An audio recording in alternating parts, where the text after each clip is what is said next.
Siz seksке kандай karayсыз деп сурады да.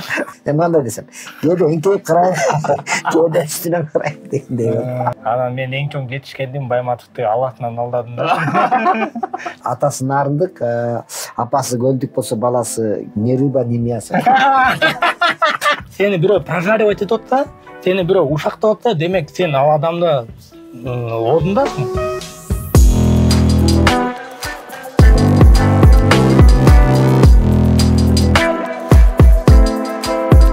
Салам достор, бүгүн подкасттын 2 сезонун баштап жатабыз. Ошентип жаңы деңгээлде коноктор, силер мага жазасыңар комментарийде эмнеге жалаң рэперлер чакырасың деп, ырчылар чакырасың деп. Бүгүн деле исключение эмес деп айтам. Анткени Азимхан байке көрөлгө, Азимхан байке рэпер дагы, стендапер, Борончо байке ырчы дагы, кудул дагы. Кош келипсиздер студияга. Ассаламу алейкум. Алейкум салам. Кандайсыздар анан? Жаңылыктар кандай жүрөт? Жерде еще 1-чи сезон болду эле. Бул жерде еще 1-чи сезон болгондо. Мындай эски студияда отуруп алып. Мен биринчи силер айтып подкаст деген көрсөтүү десем, кыргызча, орусча жакшы түшүнбөйсүң анан. Подкаст деген эмнеси болду экен деп менден суратпайм ба? Азимхандан сурасам. Радиодо отуруп алып интервью берет го. Ошол сыяктуу деди да. Анда десең, анда отуруп алып ошо радиодо интервью болуп бири-бирибиз менен сүйлөшөт экенбиз деп.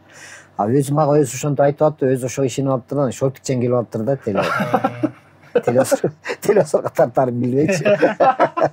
Сен радиодо көрүнбөйт да. Радиодо отургандар шортикчен отуруп алып деле сүйлөй бериши мүмкүн да, туурабы? Мындай да. Ошон азыр көргөндөргө айтып коеюн деп атам да, анан азыр комментарий жаман негатив аябай жакынбыз го. Азыр жазып баштайт да, тигелине шортикчен отуруп алган деп. Азыр эшикте 38 градус ысык. Да рахмат шорт кийип отурганыңачы. Лейзи бул проектти бирөө көрөбү, бизде комментарий жазып тургандай бар, бизде өзү TikTok, Instagram'дан катуу кетет да. 100 миңге чейин, 100 миңден ашып, ал жакта негативдүү Азамат Байматов байкебизди аябай катуу жамандап, ошондойго чейин кеткен. Эми футболго кайра келдим, сборныйга кирдим десе, элдер комментарий жазып, ойноону билбейсиң, сен кереги жоксуң деп ушундай. Бир кызыктуу айтып берейин, биз азыр эме болот да, медиа лига башталган да. Ошо футбол ойноп, азыр да бияктан чыгып ошол жака барам да. Өткөн жумада Байматов менен каршылаш ойнодук да. Анан мен эң чоң жетишкендим Байматовду Аллахтан алдадым да. Чын ошондой. Качан сборныйга барайын деп атасыз? Буюрса эмки 3-сезондо подкасттын. Жакшы. Менде өзү мындай бир окуяда Борончо байке менен 12 жашынан бери көрүшөм, Айштан болот өзү. 12 жашынан бери көрүшүп, анан сизди дагы Борончо байкеден билип калгам да. Мен КТРКда иштеп жүргөндө Борончо байке мыскыл жана тамашаны монтажлаган келчи. Мен канча жашынан бери билесиз?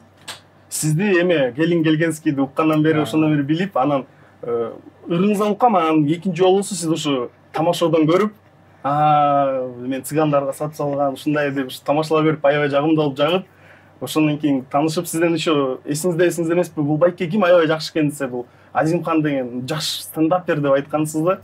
Рахмат Борончо эке. Калды болду. Ошондо эле саз билген да. Жок. Азыр тойлор барып калса эле бир нерсени азыр кайталап Азимхан шортигин көрүп карап отуруп ойга келип кетти да. Тиги чалаң эме бүткөнчө сенин шортигиң жөнүндө айтып берейин. Жана тойго барып калсам, молодежь аягында баягы университетте жених болуп чыгышат го, достор чогулган. Жанында туруп алат го. Анан жанында келип баягы чогуу туруп калышат го, ошондо карасаң тиги кыздар мынтип, жигиттер мынтип колтуктап турушат да, анан карасаң байпагы жок ботинке кийип алышат го. Молодежьдөгө. Анан ошентип бирөө кийип алып, анан бир кыз аябай колтуктап ушинтип турган экен, анан мен тамашалап мынтип койдум. Ай, чоң кыз. Бул жигиттин болсо керек, мындай колтуктап алып турасың. Мен сага азыр эртерээк мындай бир кеңеш айтып коеюн беле. Сен бул жигитке турмушка чыкпа дедим да. Десем, мындай мен түшүнбөйм, мени карады да. Тегизчи, деле мен койдум. Бул өзүнө байпак сатып алып атат экен, сен кантип багат депчи. Мындай. Өзүм тамаша боюнчачы сиздердин эки интервьюларыңызды уктум кече күнү. Сиз айтыпсыз да бир интервьюда өзү эки мундун өзүнүн күлгөн нерселери бар депчи, тамашалар аргандуу болот деп. Анан ошондо сиздердин айырмаңыз кандай болуп калат? Мен билбейм, мен сизди көрсөм деле бооруң эзилип күлө берем, Азимхан байкени деле көрсөм күлө берем. Анан айырмасын көп деле сезген жокмун да менчи. Жашоодогу көрүп чоңойгон нерсеге берки өзүнүн теңдүүлөр сен көрүп чоңойгон нерсени көрүп чоңоет да. Анан ошол нерселерди айтса күлөт. Менин сен атаң, биз көрүп чоңойгон нерсени сен көрбөй калгансың да. Ошол учурдагы буюмдарды көрбөй калгансың. Биз ошол кездеги рогатка атып чыгыбыз мисалы да коеюн. Анан сен көргөн эмессиң, мен азыр ошо рогатканын моундан ташты байлап туруп, мындан менен атканда рогатка үзүлүп кетип, өзүңө тиет эле десем, сен элестете албай коюшуң. Бияк башын чала байлап койсоң үзүлүп кетет эле дагы, кайра өзүң бетиңе келип тиет эле да, колуңда бияк калып калат эле да. Бул атылбайчы. Ушул нерсени көргөн балдар мен айтсам iyi деп күлөт, сен аны күлө албадың, анткени сен билбейсиң ал нерсе, буюмду көргөн эмессиң. Ошол сыяктуу эле азыр булар силер бул телефондогу нерселерди көп билесиңер, муну биздикилер билбейт. Менин Алина жетиңене деген ырчы эжем бар эмеспи? Ошого биринчи жолу дружба жөнөтүп койсом, мондай телефону болгондо дружба жөнөтүп койсом, ал мага жолуга таарынган. Сен неге борончу мага андай мамиле кыласың? Сен мага эмне дружба? Ал көрсө жүрүп албайлы деп мындай көз деп түшүнүп алыптыр да. Мына көрдүңбү? Мына биздин возраст. Алина дружба жөнөтүп атсам, значит экөөбүз давай мен аны свидание чыгарып атат экенмин деп түшүнгөн экен дагы. Борончу эмнеге мени антип айтып атат деп, аяш болсок деп, дос болсок деп да. Бирөөнүн аялын эле свидание чыгарып аткандай түшүнүптүр да, мына көрдүң биздикилер башкача. Ушул сыяктуу эле. Анан Азимкан эме көп тамашаларын ал өздөрү мына силер күлөсүңөр, кээ бирөөсүнө биздин возраст түшүнбөй коюшу мүмкүн. Сиз тамашаларыңыз кантип айтасыз? Кээде баягыда деле Союзбек байкенин концертинде, акыркы чоң концертинде филармония чыгып 8 мүнөт элге кирген жокмун да. Вообще өтпөй койду тамашаларчы. Бул адамдар анан албетте тамашанын деле сапаты анча эмес болчу экен. Кийин анализдеп көрсөм, анан азыр TikTok болот да, мисалы үчүн азыр менин курагым уже TikToктон өтүп кеттик да. Борончу айке, анан биздин курак, анан могу поколение зумеров токот, азыркы жаш поколение да. Алар мисалы азыр бара-бара могу 1 сааттык концерттер жоголот го деп ойлоп атам, анткени бүт баары эле кыска тамашаларга өтүп кетти да. Азыр TikTok мындай кыска стендаптарда кыска эле бир сөз, бир тамаша менен күлдүргөн популярдуу болуп баратат да, борончу айке. Россияда да, Америкада да комиктер мурункудай чоң концерт бербей калды. Азыр бүт баары эле эме кылып атат, кыска эле TikTok иштеп атышат да. Демек, силер айткандай эле, ар бир замандын өзүнүн популярдуу бир эмеси болот да. Учурун болот да, учур болот. Сиз ошондо өзүңүздү TikToктон калып калдым деп эсептейсизби? Жок, калып калган жок. Чынын айтканда калып калдык, анткени азыр 2000ден кийинкилер популярдуу болот да. TikTok табасында ар бирөөнүн өзүнүн табасы бар, мындай айтканда, площадкасы бар да. Ош драма театрынын площадкасы борончу айкенкин, например, да. Мындай айтканда филармонияныкы деп коет. Биздики барный деп коет, могу барчиктерде Бишкектин ичиндеги кичинекей эмелер. Анан ошондой да ар бирөөнүн өзүнүн табасы бар. Буюрса, мен жакында эле 3 күн мурун жеке концерт бердим орус тилинде.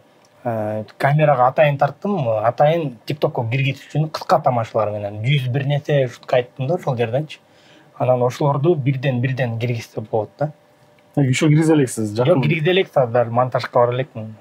Биздикин болсо, биздин айткан тамашаларды молодежь өздөрү жанагындай маанисине ылайыктап кесиби TikTok илип атышат.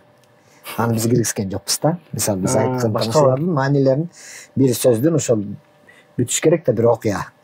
Ошо бүткөн жерин алып туруп анан киргизип атышат. Бирок азыр борончу экен жанагы таластыктар кантип жүгүнөт, таластыктар кантип ырдайт, жүгүнөт дегендери TikTokто аябай популярдуу да. Мен ошо TikTokто ошону билесизби өзүңүз?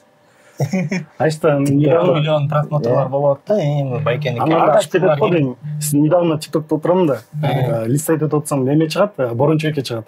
Чыгылса эме дейт.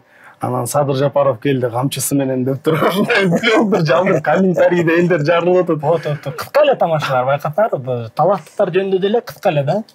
Борончу экенкичи.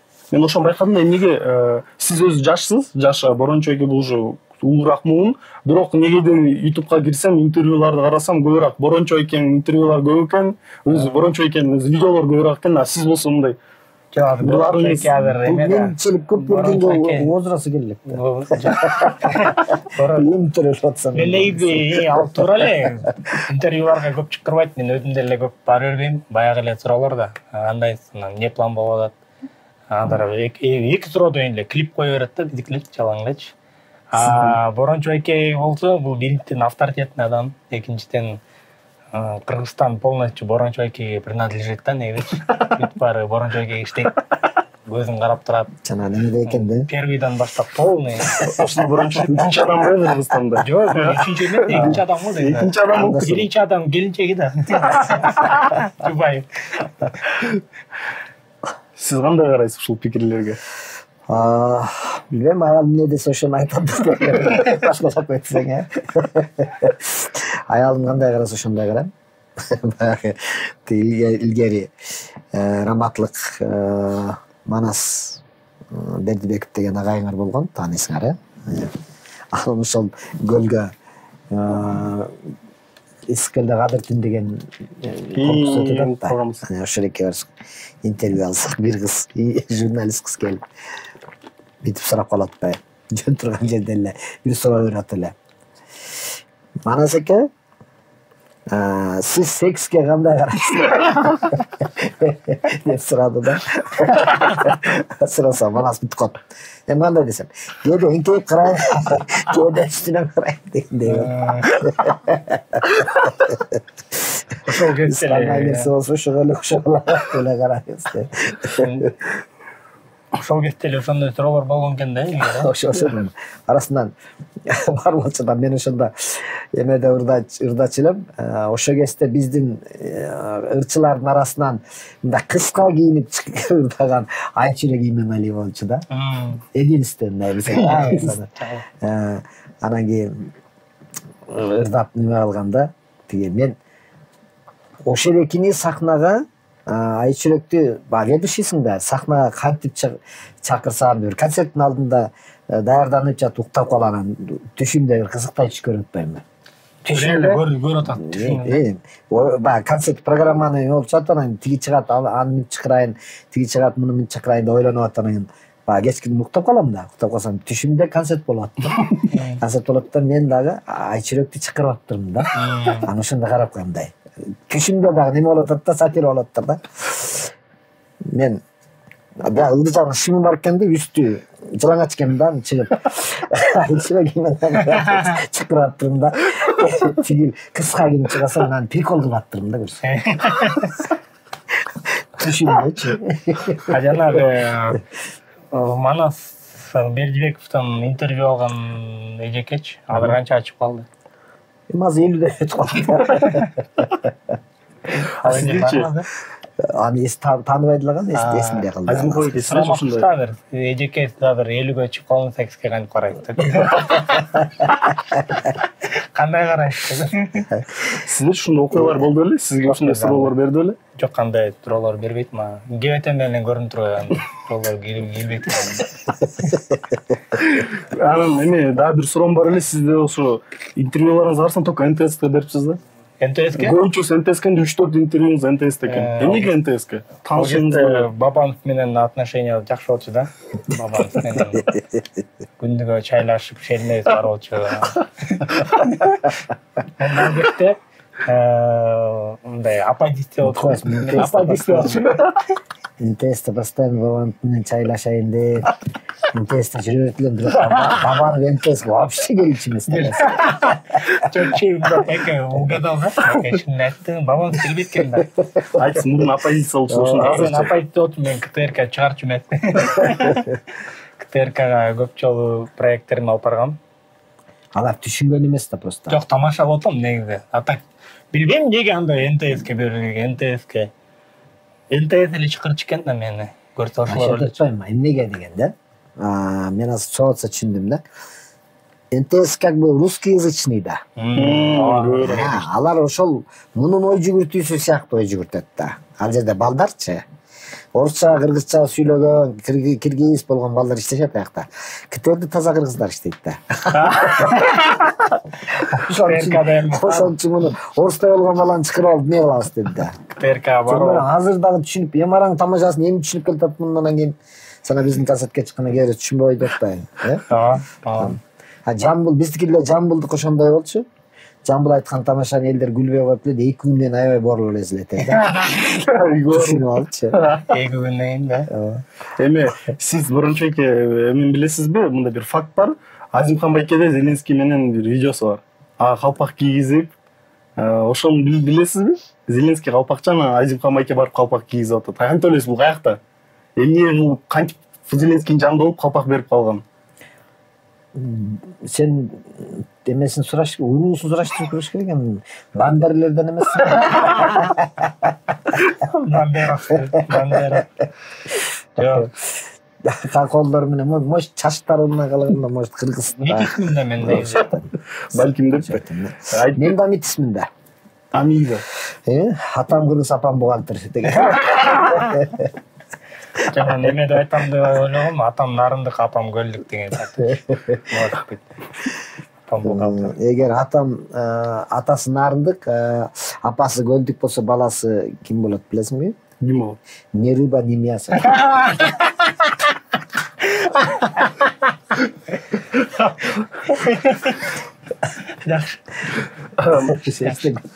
Эстеп айтып кетейин, Азимхан Байке Зеленский көргөндө рассмеши комика дегенге барып келген экен, Украинага чейин. Ал жакта еще президент боло элек болчу Зеленский, барып калпак кийгизип, бирок 10 000 гривен утулуп калган экен. Мен көрүп отур, кап деген дагы ошол сыяктуудай жактарга бардыңыз беле? Азимхан Байке дагы. Биз билбеген, барбы закрытый бар. Comedy Club бар го кадимгидей эле. Ошол Comedy Club Москвада, Питерде экинчи чоң филиал бар. Санкт-Петербург шаарында. Ошол жерде алар закрытый технический вечеринкаларды уюштуруп турат да. Ал жерде деген алар офистен эмне тамашаларды жатса, ошол Питерден ал вторая же столица болуп саналат да. Россиянын Чалдакта деген тоже ошондой эле тусовка болот, кадимкидей эле элдер келет, бирок кораблдин ичинде да. Ошакта болгон. Ошол жерге мени чакырышкан Бишкектен. Казакстан, Кыргызстан, анан Өзбекстан болуп, Алматада аябай чоң фестиваль болгон. Фестиваль деле закрытый болгон, бир барчыктын ичинде Comedy Club'ты жазган основной авторлор келген. Отуруп, анан алар комиктерди тандаган да.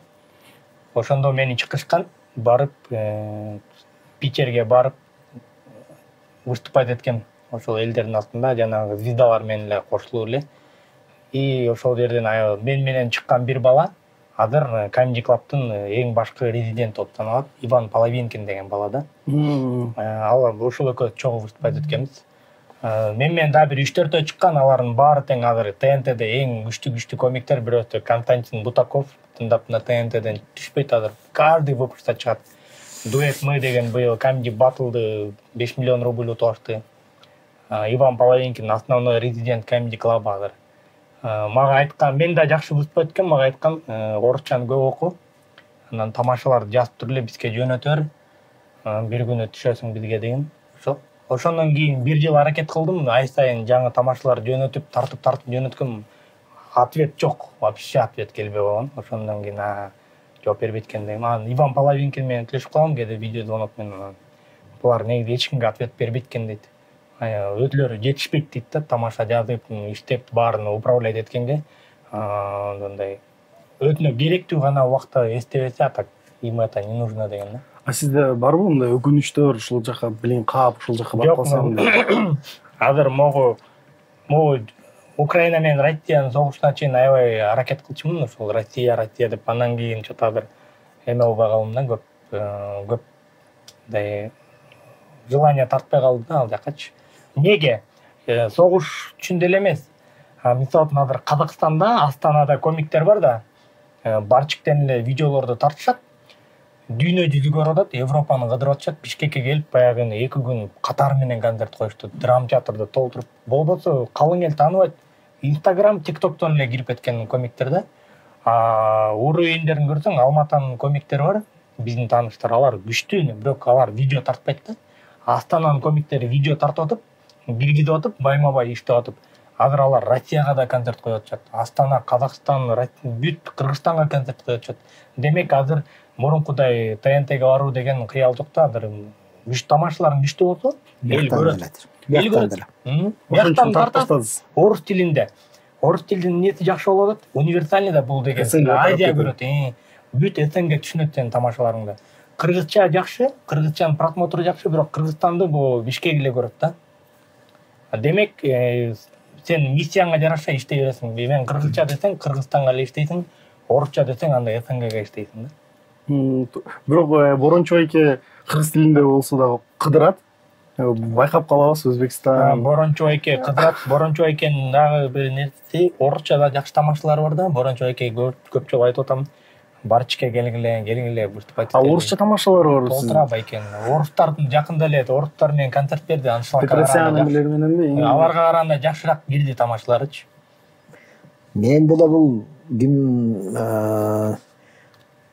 Азимкан айткандайчы, Россияга Кыргызстандын атынан кирем деп жүрөм көптөн бери эле.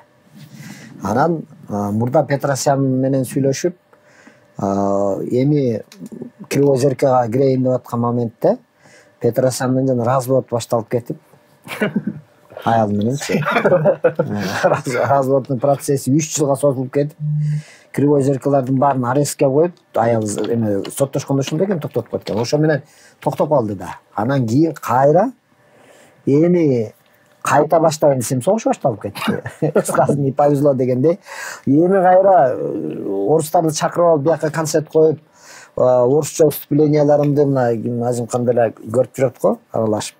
Булардан дагы молодежьтон орусча сатираларымды көргүлөчү кандай болот экен деп булардан эме кылдым менчи. Айтып буларгачы мондой болуп атат, тигиндей болуп атат депчи. Анан чөлүн списокко киргизип койду эми кайрачы. Россияга. Ошентип эле жолу болбой атат окшойт. По-моему, ошо. Бирок азыркы учурда мындай, Россияга согуш токтосо, кайра Россияга даярданышыбыз керек, анткени себеби Россияда азыр бир переломный момент болду да. Басол болуп дегендей уюм жок, бардык немеден. Мисалы, эл жаңы нерсеге уже жаңылыкты, баягы мурдагы эски немелердин баарын көрүп жүрүшөт.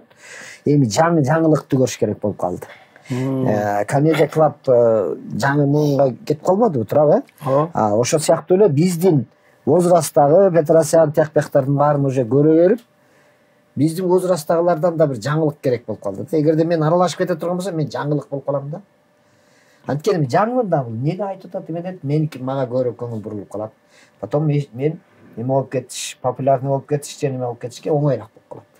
Ырчылардын дагы бизге окшогондордун куудуларын көбү да чыгып кетти да уже. Кетип атышат. Россиядан кетип атышат да көбү. Ошон үчүн бир как бы голодовка эме болуп калды да, мында бир ортодо бир ушундай неме пайда болуп калды. Затишье перед бурей деп коет.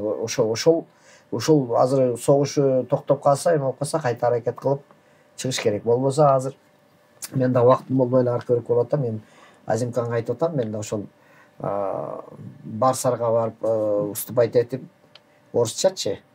Анан сөгүнгөндү үйрөнүп алсам. Мен элеси толбойт, элесизер Борончо эке турат, барда. Мен негизи буга чейин бир проект тартайын дегем да. Шоу Story деген Америкада проект бар. Анандай Борончо эке жанагындай эски Тынарбай эке сыяктуулар баары смокингтерди кийип, кадимгидей барчык ичинде мондай затуманенный атмосферада элдерди жакын отургузуп алып, анан жаңы форматтачы историяларды бир эле окуяны стендап стилде анандай ортосуна көп тамашалар тыгып, аягында кино көргөндөй болуш керек да элчи. 13-15 мүнөттүк башы бар, ортосу бар, аягы бар окуя. Бул как бы и стендапта болуп кете берет, и окуя да болуп кетет да. Бирөө окуя айтып берет, калгандар ага эме кылып, тамашаларын айтып. Жок, андай эмес. Шоу Story деген жалгыз эле чыгат. Кече күнү мени машина сүзүп кетейин деди деп туруп анан. Эми азыркы арзан машиналар ушундай деп турган, арзан машиналар жөнүндө 1-2 тамаша айтып, анан Кыргызстан жолдору анткени мындай деп 1-2 тамашаны айтып, анан кайра машина эмнеге сүзүп кетейин деди, ортосун айтып, аягын айтып. То есть бир эле окуяны кызыктуу кылып айтып бериш керек да. Бул контент. Идеяңыз жакшы экен, эмнеге ишке ашпай калды? Борончо эке макул болуп атса. Эмнеге макул болбой атасыз? айт элек. Негизи баягы айтып атпаймынбы? Мына азыр мүмкүнчүлүк сизге айтып атам. Кандай карайсыз? Жакшы карайм. Мынаны карайм. Өйдө жак. Ошол канча ачым болду койма. Деги байкелер Кыргызстанга жаңылык алып келмек. Алып келет деп ойлойбуз. Мисал үчүн айтып атпайсыңарбы? Айылдарды кыдырат борончу эке кыргыз тилинде деп. Мен деле кыргыз тилинде айылдарды кыдыргым келет. Кимге эле акча керек жок турабы. Бирок кимге келет, кимге келбейт деген нерсе бар. Айылдарга сен эмгегиң канчалык деңгээлде сиңирген борончу байкелер канча жылдан бери иштеп келатат да. Ушул нерсеге жетиш үчүн. Мен азыр эки тамаша менен чыгып Айдаркенди толтура албайм да. Шекафтар деген жер бар экен, мен могу байкелердин ачышатынан эле билдим менчи. Ал эмне? Энди андай айылдар бар экен, мен даже билчү эмесмин. Бул айылбы? Ушундай жерлер бар экен, Шекафтар анан дагы эмне? Шекафтар десең шакара экен деп элем. Жок, мен андай сөз бар экен билчү эмесмин. Кызыл Октябрь анан тигиндей алардын афишадан билип атам да. Мен ошонун баарын билип бүткөндөн кийин анан барсам болот да. Мен аяк барганда кимдикине жатам. Мен жатып алайынчы деп. Интересно, сиз ошолорго кантип кыласыз? Бул туура эле айтат. Жок, бул азыр мисалы интернет чыгып калат, азыр просто кыдырып көрө элек да. Кыдырса толтурамын зритель. Молодежьчу. Азыр даже биздикинен көп келет. Бул өзү просто ошону уюштуруп кыдырып көрө элек да. Ал үчүн бул мени менен бир кыдырып келиш керек да. Байкел көп. Концертти кыдырып постоянно кыдырып турсаң, айткан тамашаларыңды дагы бышырып, даярдап, улам жаңысы чыгып, анализировать этип кандай болот. Ошол керек. Живой, үнүгө сага живой зритель. Пожалуйста. Булар ошону проверка деп коесуңарбы? Булар проверкада, булар кафелерди, ресторандарды кыдырып алып, өзүнүн эмесин айтып берип үмүт отушпайбы? Биздин проверка ошол да. Заодно параллельно акча табышат. Акча да тапканча и проверка. Сиз акча бышкандан кийин кел, анан кийин телевиденияга келип таптырып койсоң, уже кой союп берет ал проверка үчүнчү. Ар бир айга барганда кой союп буларды тозуп алып. Ошону сиз зарплатаны койлор менен аласызбы? Сиз зарплатаны койлор менен аласызбы ошондо? Илгери биз жумуртка ар нерсе койчубуз. Картошка. Бирчилер ушундай болуп калган да. Концерт койгондочу. Бартерге көлгө барып калсаң өрүк алып келишет, эмне үйдө жумуртка алып келет, бирдеке алып келет. Şimdi эмне болсо ушуну алып келип концерт көргөн жылда болгон. Картошка алып келишет. Мында ошол менен окуя бар мындай. Эң кызыктуу нерсе эмне берди эле концерт үчүн?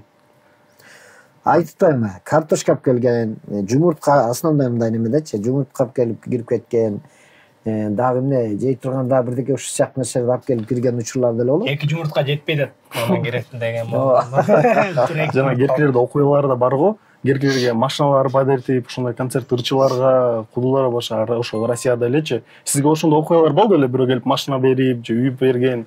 Болгон. Мага досторум менин канча 20 жылдык деген концертинде мага 200 сотка жип мингизишкен. Кудулдар конкурсу болгондо Мерседес сатып алгам. Супер кудул болчу, бир конкурстачы. Мындай подарка кылып эме кылган учурлар көп болот, чоң-чоңдорун айтып атам да, чоң-чоң анан.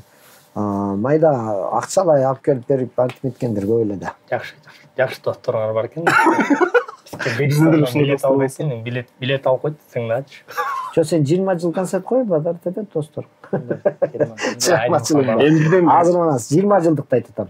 Азыр мына бага эми уже 50, азыр мен 56-дамын, 60-ка чыкканда меники почти 40 жыл болуп калат сахнада. Жаңы машина күтүп аткан турбайсызбы ошондо? 40 жылда 40 жылдык, мисалы 60-ка чыкканда мен азыр мына 4-5 дагы 3-4 жылдын ичинде дагы жаңы программаларымды даярдап антип атамбы.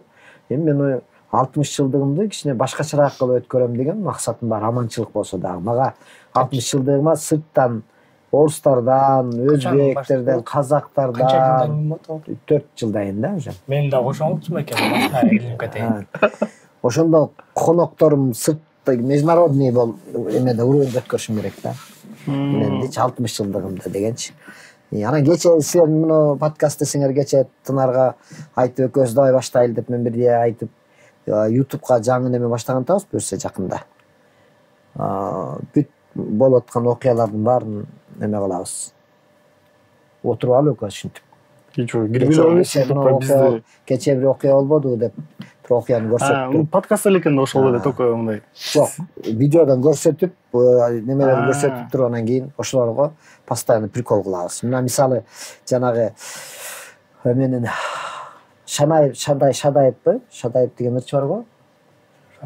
Шадаев. Алмаз Шадаев. Алмаз деген жигиттерди аптыр.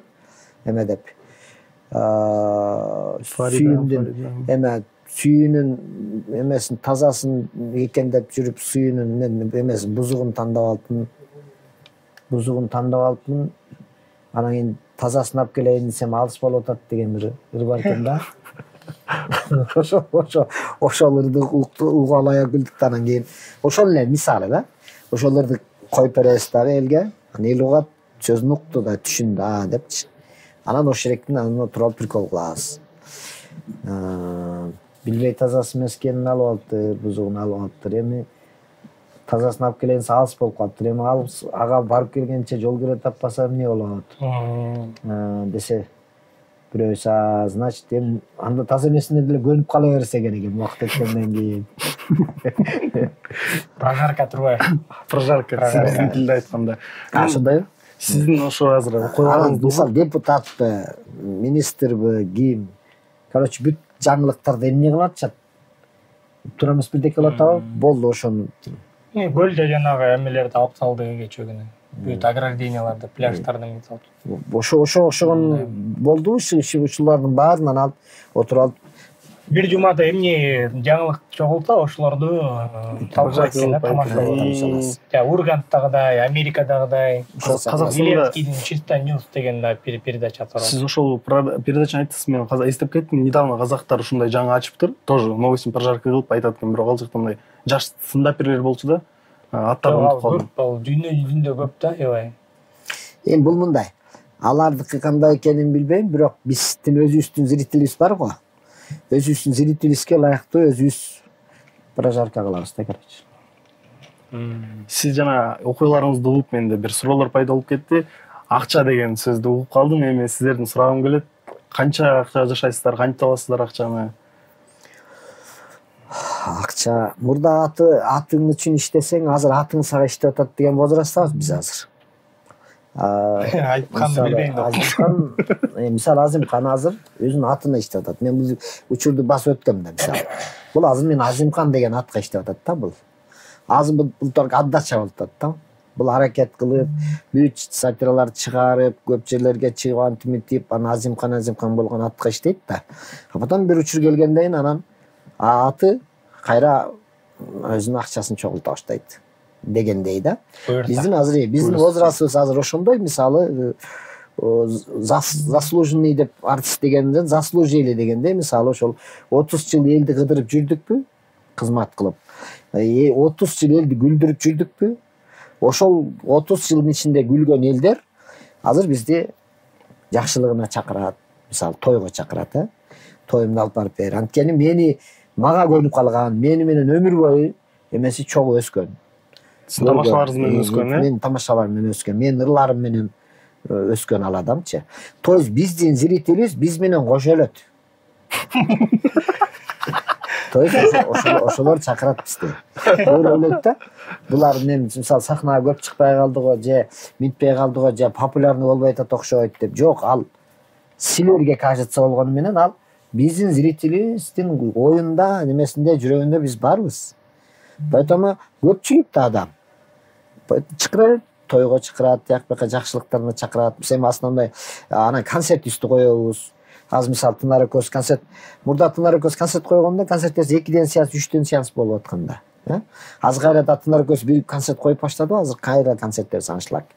Мисалы азыр Ошко койдукпу өткөндө 5 күн билет жок, акыркы 2 күн дагы 2ден сеанс концерт койдук. То есть эмнеге баягы өзүбүздүн зрителибиз бар, Алар который нас уважает дегендечи. Алар бизден жаңы нерсени күтөт. Биз кайра жаңы тамашаларды айтып барабыз. Мисалы жаңы тамашаны азыр болуп аткан окуялардын баарын эле айтып, тынар шаарда суу жок болот, эмне кылабыз десем, мисалы тынар айтат да. Жана арабтардын атын коюп койсок эрийт деп атпайбы, эрип кетсин, ана суу болуп калат да, аны до конца эрип кетсин деп алабыз десе, борончу да ат коюп коебуз, кайра тоңуп калат дегендей болуп. Борончунун чокусу деп коебуз да. Бул ошо айтат, болуп аткан нерседен биз тамаша жарата беребиз да. Ушул сыяктуу возрастыбызга ылайыкташкан немелерибиз бар, авторитетибизге ылайыкташкан ставкабыз бар дегендейчи. Эми пожинайте плоды своего труда дегендей. Ошондой эле. Анан ырыскы деп коет, эң нескиси Кудай Тааланын өзүнүн ырыскысы бар.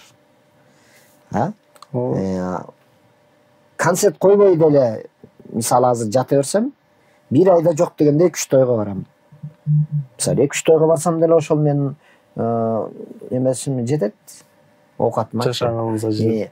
Анан биз мурдакыдай дагы монтип акча табыш керек, монтиш керек дегенде возраст эмеспиз да. Бизге нормальный ошонун өзүнө жете турган нерсе болсо, биз жашоодон рахат алып, кыялданып жашай бере турган эме. Азыр эмне кылып атасыз деп сурап атпайбы.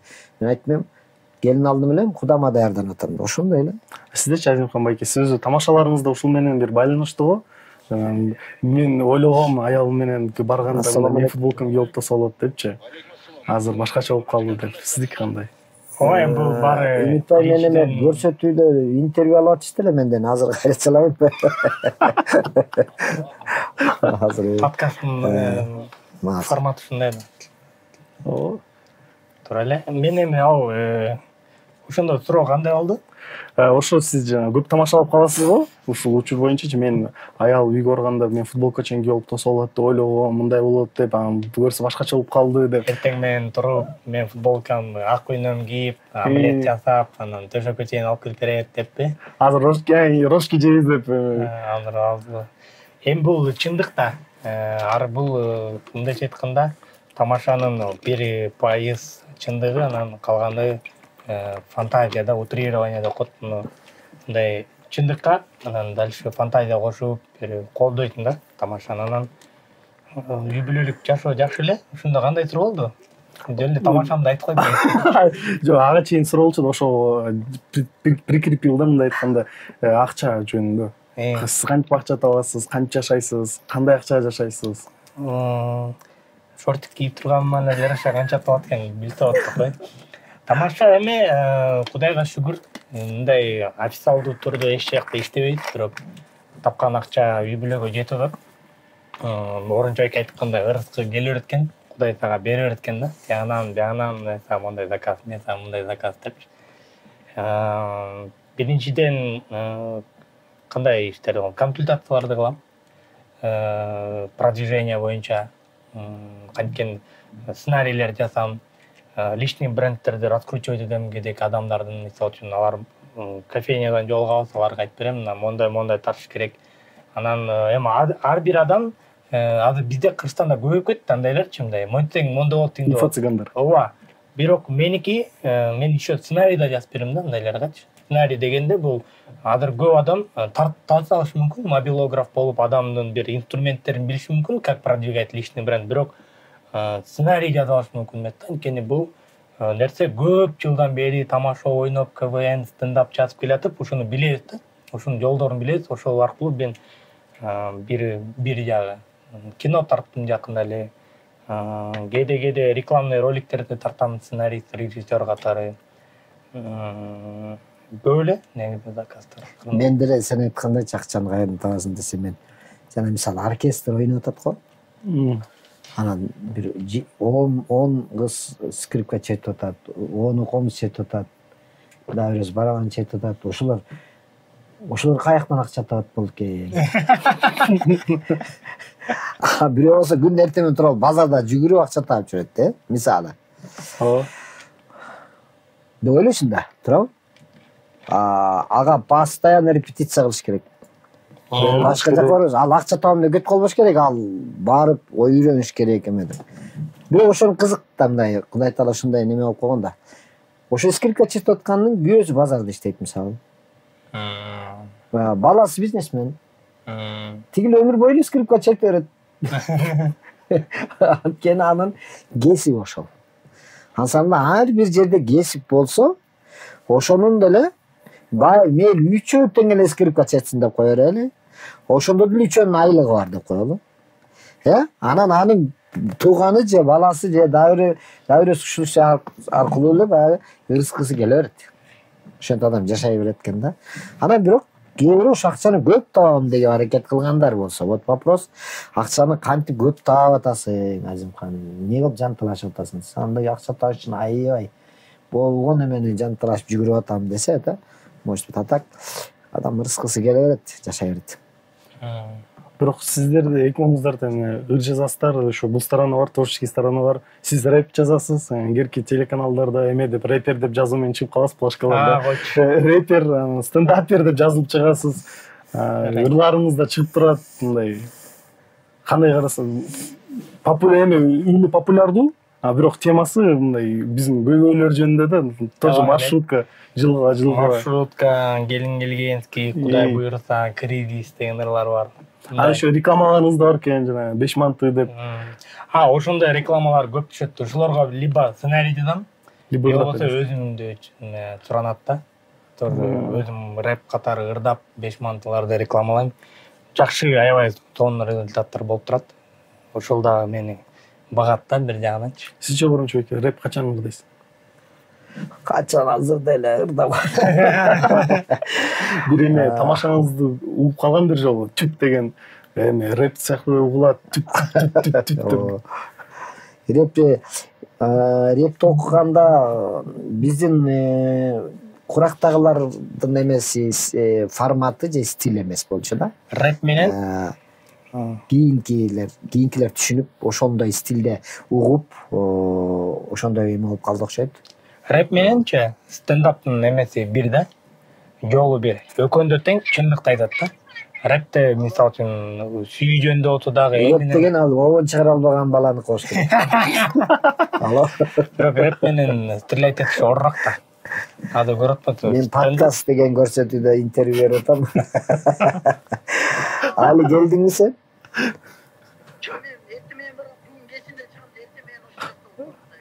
Ишыл келе атасың да. Свободный формат деп айтышты да, ошого мен телефон менен сүйлөшүп атам. Анан сүйлөшөлөм.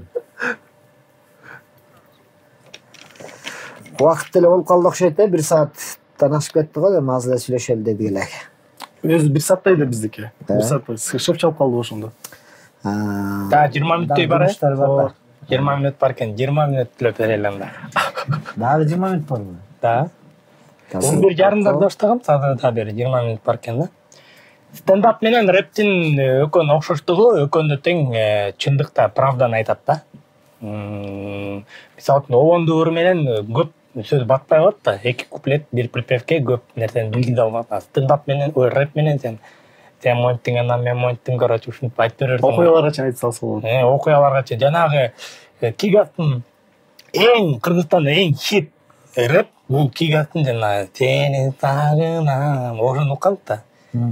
Жанагы 6 класста балыкчыда окугам ал кезде деп мындай, билесиңерби ошолорду? Кандай легендарлуу рэп да, билесиңерби ошолорду? Жанагычы анда бактуу болгула, чогуу болгула, быжырап балалуу болгула деп мындай бир Латыш мырза деген рэпер ырдап берет да. Сагынам деген ыр. Мектептен баштап сүйүшөт бир кыз менен, анан ортодо бала ичип кетип, анан дискотека мас болуп келем деп тигинде айтып келип, аягында кызы күйөөгө тийип кетип, анан тоюна барып, короче, ушундай драматургия бар да ошол рэптечи, угуп турсаңчы, охуё деп, анан самый лучший рэп бул эме деп аталат да. Элге жанагы фразалар тарап кеткен, мисалы үчүн мактанбайм, келин келгенский чайдан эл жаттап калган да. Сыпый фразы. Фразаларды анан ошол сагынамында деле көп фразалар бар да, жанагы порталдын аягында туруп дегенди сен чыгардың беле. Ооба. Ада экен. Тиги балар да гана. Жок, мен ырдагам, экөөбүз ырдагам. Тепевди чоң ырдап анан Жок, ырдагамбыз. Ал ырдын тарыхы мен биринчи Азамат Байкенин тоюна ал ырды жазып, обон чыгарып, студиядан жаздырып ырдап бергем Байкенин тоюнда да. Азамат Байке айткан өлө сонун ыр экен. Давай чоң ырдайбыз деген. Экөөбүз чоң ырдап, клип тартып, жаңыдан. Абдылда Байкең алдынан чыкпашың керек экен да. Негизи мени бүт эле кудулдар ал тамашаны көп тамашалады да, көп кудулдар, бирок почему-то мындай бир да кудул мындай күлдүрө алган жок да, мындай. Келген скича анан ски деп эле бир какой-то бир ал кудулдар мен үчүн бир аябай чоң бир метрлар көрүнчү да мага анан туруп эле мен ырымды алып туруп анандай өтө бир слабый шутка менен эле өтүп кетишти да. Мен алардан аябай бир жакшы бир прожарка күтүп аткам, анткени сен өзүң кудул болсоң, сен бирөө шылыңды отса, ошол кайфта, мен демек ал мени признавать эткен, ал мен ырымды уган. Занялар ошондой болобу силер? Бул наоборот жакшы. Сени бирөө прожаривать этип атса, сени бирөө ушактап атса, демек сен ал адамды ордундасың. Эгерде сен ал адам сүйлөбөй койсо, сен жөнүндө тамашалабай койсо, вот это плохо, потому что сени эч ким эстебей атат. Жакшы экен, мен эме бир нерсени байкадым, ютубка киргениш келгенский ыр бар го. Бары жакта клип болгон жакта, ал жакта только Азамат Байкенин аты жазылып калып, сиздин атыңыз жок экен ал жакта, эмне? Жок, бир-эки жерде бар, ал жана аты жок жазылып калган жерлерде ал эме да. Пиратский сайттар бар го жанагы. Новостлердин деле эптеп кечке аракет кылып туруп, 7 канал новость тарттыңар, аны Санжар Калматай деп туруп өзүнчө киргизип аткан, ошондой эле сыяктуу да. Биздикинде эле алып туруп эле ким ырдайт, биздин көп журналисттер келген коноктун даже атын билбейт. Даже жакында эле Мыскыл тамашанын артынан мен бир чоң бир теле берүүгө чакырды КТРКга. Анан Азимхан, сиздин фамилияңыз кандай эле дейт да мага келип алыпчы. Мындай чакырганга жараша, сен журналистсиң. Ладно, мени чакырды, бирок бизнесмен чакырта, же болбосо бирөө чакырта, ал кечиримдүү, почему? Потому что ал кесиби боюнча ал эмес да. Кесип, эгерде сен журналист болсоң, сен анда бүт баарын изучать этип туруп анан чакырда ошол коноктучу. Ким, аты, фамилиясы ким, эмне иш кылат, кедеклер эмне деп жазып коелу деп сурайт. Анан КТРКдан ошентип сураганда жаман настроение түшкөндө мындай Рахатов, Азимхан Рахатов. Мактанган эмес, просто журналист катары уточни, сен фамилияң ким. Бирок иштешиң керек экен бир чет. Потому что кээде той алып барып калабыз биз. Той алып барып калсаң, мындай мен чыгып айтылам, братан деп келип калды бир балдар. Молодежь. Сен ким элең десең, өңдөрү бузулуп, тура эле, кетип, бозолоп, анча аябай популярмын деп сезип алган да. Да. Өзүнүн эмесинде да, өзүнүн жашоосунда. Мен ал популярныйды вообще көрбөп, тааныбайт экенмин даже. Мисалы, может анын ырын угуп калсам, ушул бала ырдай турбай деп калышым да мүмкүн да. Башы тааныбайсың да. Анан сен ким элең? Эме жазып койчуму? Ат фамилияңды деп койсоң. Анан кийин таанып калышат экен алар. Мени тааныбай койду депчи. Фриман деп жазабы. Жок, Торочу экенки тура эле. Тамадалар не обязаны знать каждого. Мисалы үчүн мен деле мисалы үчүн толтура тамаданы тааныбайм. Көп эле кишилер бар, ырчыларды деле тааныбайсың, даже известный. Бирок журналист сени чакырып атпайбы, мени алгачы, пожалуйста, мен барат элем, берүүңөргө деп сурамайтын да, сени чакырып атат да. Ошону эле айтып коет. И поэтому жанагы ответта YouTube каналдарда эле жөнөкөй эле адамдар ачып алат, бир комнатада отуруп эле YouTube ачып туруп эле ар кимдин клибин киргизе берет. Ошол жерге эле Азамат Исмаилов деп Байкен Борончо Байке туура айтты, атка иштеш керек негизичи. Эгерде сен фамилияңды, атыңды достаточно билбесең, демек сен достаточно пока иштей элексиң да. Мирбек фамилияң кандай эле? Атабеков дебейт да. Мирбек Атабеков, потому что эмгеги сиңирген. Меники менин атым билбейт, почему? Потому что менде даже маданияттын мыкты кызматкери деген дагы төшкөлгө жок да. Өткөн жылы Мыскыл тамашада бүт 18 кудуга маданияттын мыкты кызматкерин берип атышты да. Бирөө айтып, сага эмнеге берген жок деп жанында отуруп. Мага эмне кереш керек? Мен биринчиден эми келип атсам бул тармакка, эми келип атсам, байкелер менен аралашпасам, анан ал үчүн бир хотя бы бир 5-6 жыл теледе отурушуң керек да, иштеп аябай баймабай чыгып турушуң керек. Андан кийин алсаң болот да. А байкелер заслужили да тура.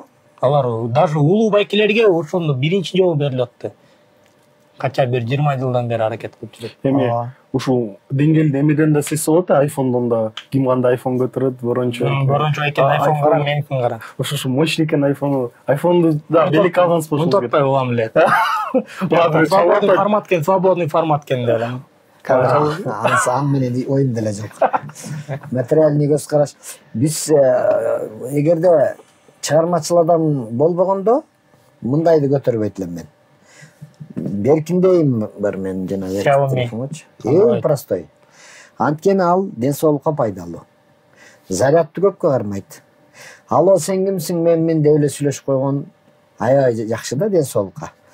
Биз могу чыгармачылыкты иштеген үчүн моурекил керек. Анткени бул жерден сөмкө тартып каласың, ичинде көбүрөөк память бош керек, тиңдей мындай деп атып эле ой жокторго кошулуп кетип аткан ошол болот да.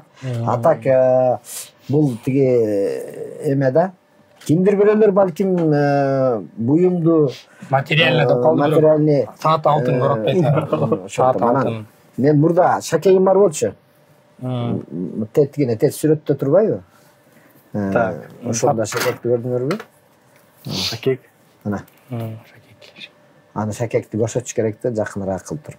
Шакек бул жерде. Колдо да. Бул жерде турат. Бирок көрмөй деле калыптыр бир аз. Бирок бар. Ошону көрдүңөрбү мындай? Чоң мындай. Перс мына. И вообще башкача жасалган болчу да. А эмне болду ошол шакек? Урдап кетти үйгө уруп бергенде. Мен Анан кийин именно ошол шакекке киргенби же кандай? Же үйгө эле кирген, Үйгө кирген дагы анан эме бүт ошо керектүү нерсе урдап кеткен. Ушул шакекти тагынып алганда бул элде жок шакек болчу да, ошондой жасалган да бул аябай. Чоң дагы аябай. Мына могу жерде тагынганда могу жаап калат эле мындай. Анан көбү мынтип берет эле да. Эмнеге мындай чоң алтынды тагынып алгансың? Мактанасыңбы же мындай дегенде мааниде болот аткалы. Мен муну мага мен өзүм үчүн тагынбайм, муну башкалар үчүн тагынам десем, эмне керек? Потому что жанагы меникинен шакек кичикейлери бар го, блатной болгон. Материальный көз карашты адамдар болот го. Кичине мындай алтын тагынып алса, жерим алса, же эшикте машинеси турса мынтип ачкычын коюп коелу, өзү машинеси аркылуу сүйлөп эле. Телефон болсо телефон аркылуу сүйлөп эле ошону кошо өзүнө кошо байлап алат го. Ошо кошогон адамдар менин нервимди бузбаш үчүн аларды шакекмей турганда, алтын шакек менен туруп, аныкынан чоң болуп тургандан кийин ал мага делемой болуп сүйлөш керек да, кача. Таныш ортомго полицейге ал материальный көз караштагы адам менин нервим ал менден жогорураак өзүн сезип калса, ал пантават этип мындай өзүнчө образга кирип кишинин кыжынтет да, нервим ойнойт. Ошолор үчүн тагынат эле. Ошол адам мурдап кетти болуш керек ал. Бума көрсөт болуп эле. Ошолор үчүн тагынат элем да, потому что анткени ал өзүн мындай нормально кармап отурсун мен алдымда. Сүйлөбөй эле. Сөз сүйлөбөй эле ал уже өзүн мындайраак өзүн сезип калат да, өзүн ылдыймын деп сезип өшө отура берет. Анткени ал ошого байланып калган адам. Дүйнөгө ошондой адамдар бар. Толтура. Ошолор деле мындай өзүнөн атталкы этип кое турган нар туттурчу деген эле сөз да. Болбосо аны кээде унутуп деле калат элем аны, кээде эме болуп калганда аны эстеп таанып коесуң баягылар. Тойго барганда неме болгондачы мындай өйдө кыймыл. Анткени ошо чындап эле ошондойлар да, ушул көз караш менен бар да. Эшикке чыгып антракта чыгып сүйлөшүп турайын деп жөн эле сүйлөшөйүн десең эле өзүнүн машинесине жакын барып эле туруп эле мындай куртай машинеси болсо машинесин жанында туруп. Эки сөздүн бирине эмелерде болот. Өткөндө Вьетнамга баргандачы, өткөндө Дубайга барганда, өткөндө эмеге барганда көргөм да. Кандай жет болдум десем, Мерс менен жакшы жет болдум тиги бу деп. Ошондой көз карашта толтура боло берет, дайым эле боло берет. Бул болсо саат алтын эмес. Бирок мен айтайынчы, мен айтып коеюнчу, менде ошондой болгондо мен тагынмакмын, бирок да жок болот да. Бул эме? Материальный. Бул алтын эмес. Бул алтын эмеспи? Бул эме? Бриллиант деп болот. Жок, бул подарок. Подарок алтын. Мусулманский мынакей. Бул жанагы азанды мени айтып тура турган, ал сажел деп баягы эменен мага таксыр ажылыктан алып келип берген. Бул подарок. Бул алтындан да кымбат экен да демек. Алтындан. Бул жөн эле базалоочун. Эми сиздин буюмдарыңызга карап берсек, биздин да 300 күйүп кетпейсиң деп убакыт да жетип калыптыр. Ошону бир аз негизи түбүм таласта эле эмес, мен жумгал. Жок, силер ошондо кудулар чыкырдаардагы башын акча менен, аягын кайра байлык менен бүтүп салыңар да. Бизде университет отанар эле. Жок, байке, андай эмес. Бизде өзү көбүнчө передачаларда бар го, конокторго подарка берипчи. Бизде башкачараак экен, бизге коноктор подарка алып келди. Бул подаркаларды биз болсо подписчиктерибизге, силерге ойнотобуз. Анда эмесе көрсөтүп условияларын айтайык. Бул китепти Азимхан байке алып келиптир. Бул болсо Борончо эки өзүн аябай жакшы көрөт окшойт, өзүнүн сүрөтүн алып келиптир. Мен өзүмдүн сүрөтүмдү алып келгенден бир эмесин айтайынбы? Бул биринчиден бул сүрөт тиги кыз кезинде окуган молодой кезиндеги сүрөтүм. Окуучу кезде сагындым деген альбом болгон. Окуучу кезде сагындым. Буга кол коесузбу? Мына кол коюлуп турбу. Кол коюп. Ручка менен да коюп чыкпайсызбы? Автограф менен кол коюп койгон. Атайын автограф берип атам. Сталин согуш учурунда өзүнүн сүрөтүн бир эмеге бериптир да, бир мамлекеткечи сүрөтүн эле бериптир да. Анан эмнеге бул сүрөтүн эле берип койду? Эчтеке жазбай эле берип коюптур. Эмнеге берип койду деп бир жагынан таң калыптыр да. Таң калса анан бирөөсү мынтип коюптур да, бирөөсү мындай сезеткен да, эме мынтип коюптур. Бул жакында мен силердин шаарыңарга келем деген сөз дептир да. Басып алам депчи, короче, дегендей. Аны муну Россия жөнүндө окшойт. Мен муну кимге бере турган болсо, демек мен ошо ким мени сыйлап, менин чыгармачылыгымды жакшы көргөн адам алат да. Значит, алган болсо, демек мен ошонун жүрөгүндөгүмүн, мен ошонун үйүндөмүн. Мен ошол менен дайыма чыгармачылыкта биргемин. Аябай сонун. Азимхан байке, сиздики? Мен болсо 1984 деген бул дүйнөдө мировой бестселлерлерге кирет. Өзүм окугам, ошондуктан именно ушул китепти издеп таап келгенге аракет кылдым. Жорж Оруэллдин китеби. Азыр Кыргызстанда болуп аткан баардык окуялар ушул китепте бар да, илгери эле жазылган. Чынын айтканда жүрөктөн аябай жакшы орун алат да. Могу бизде могу коррупция, жанагы бийликти басып алуу жөнүндө өтө мыкты чыгарма, ушуну окуп койсун. Мен эки эле белек берем ар дайым бир жакка барганда, либо блокнот, либо китеп. Анткени блокнотко идеяларды, бир нерселерди жазса болот, китептен бир нерсени алса болот. Ушул эки эле китеп. Мен ошол бала кезимде классташ кызыма китеп тапшыргам да, биздин учурда китеп аябай мода болчу да. Анан ал кезде эмне жазылган экен, ичинде эмне жөнүндө экендигин түшүнүп жок. Главный китеп бул баа экенин билчүбүз да. Мен тапшыргам, ошо кийин ойлонуп көрсөм, ошол китеп Айыл чарба шаймандары деген китеп экен да. Сине кетиң көрөкмүн сүрөтүн. 8 мартка. Айыл чарба шаймандары. Намек катары болуп калган турбайбы? Анда эмесе Кийин ошол кыз эме болуп кеткен, фермер болуп. Эми условия конкурстун условияларын айтайык. Эми биз прожарка деген сөздү аябай көп айттык. Борончо Аштамда Азимхан байкенин ким эң мыкты прожарка кылса комментарийде. Ким Азимханды мыкты прожарка кылса китеп беребиз. Ким Борончо экени эң мыкты прожарка кылса ошого бул сүрөт жөнөтөбүз. Өзүм лично алып барып берем. Жакшы.